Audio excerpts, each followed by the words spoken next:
अकीदत इस्लाम चैनल के मुअज़्ज़िज़ सुनने वालों, अस्सलामु अलैकुम वरहमतुल्लाहि वबरकातुहू। आप सल्लल्लाहु अलैहि वआलिहि वसल्लम की ज़ात पर और आपकी आल औलाद पर लाखों करोड़ों अरबों खरबों दुरूदो सलाम। नाज़रीन इकराम, अकीदत इस्लाम चैनल में आपको खुशामदीद कहते हैं। नाज़रीन, आज हमारी वीडियो का मौजू है हज़रत मूसा अलैहिस्सलाम की बहन का जिक्र। तो चलिए अपना कीमती वक्त ज़ाया किए बगैर अपने असल टॉपिक की तरफ बढ़ते हैं। इनका नाम बाज़ों ने कहा है कि मरियम है और बाज़ों ने कहा है कि कुलसूम है।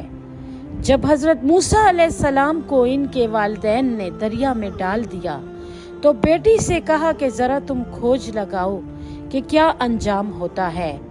गर्ज वो संदूक नहर में होकर फिरौन के महल में पहुंचा और निकाला गया तो इसके अंदर एक खूबसूरत बच्चा मिला और फिरौन ने कत्ल करना चाहा, मगर फिरौन की बीबी आसिया जो कि एक नेकबख्त और खुदा तर्स खातून थी, कह सुनकर जान बचाई और दोनों मियाँ बीवी ने अपना बेटा बनाकर इसे पालना चाहा।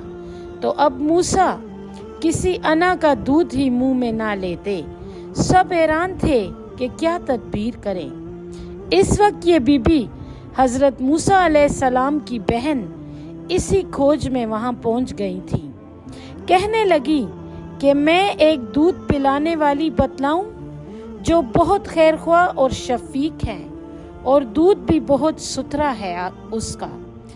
आखिरकार इन्होंने हजरत मूसा अलैहिस्सलाम की वालिदा का पता बता दिया और वो बुलाई गईं और मूसा अलैहिस्सलाम इनके सपुर्द किए गए और अल्लाह ताला का जो वादा था कि हम इनको तुम्हारे पास पहुंचा देंगे वो इस तरह पूरा हुआ।